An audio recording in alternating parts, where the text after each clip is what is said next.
Referee Shamsul আলমের ঘোষের সাথে সাথে এই রানীবাড়ির চাঁদপুরি ব্যাটের ক্লাব কর্তৃক আয়োজিত ষষ্ঠ প্রান্তবাড়ি ফুটবল টুর্নামেন্ট 2025-এর জমকালো উদ্বোধনী ম্যাচ শুরু হলো। আক্রমণে রানীবাড়ির চাঁদপুরি ম্যাচে প্রবেশ করলেন তাদের হেতার্থে আমরা জানাচ্ছি, তাদের হেতার্থে আমরা জানাচ্ছি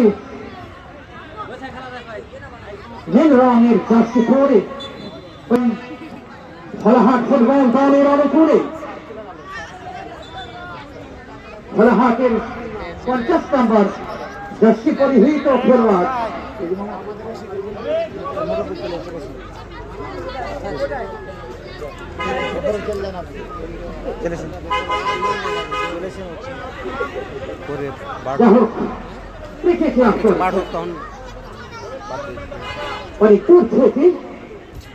ফলাহাটের খেলোয়াড় তিনি স্বীকৃতি যাচ্ছেন। শট নিলেন, দেখা যাক কিন্তু না, অসাধারণ দক্ষতায় ওই সাতক্ষীরা থেকে আগত গোলরক্ষক রহমান তিনি কিন্তু দক্ষতার সাথে প্রতিহত করলেন ভোলাহাটের এই আক্রমণটিকে।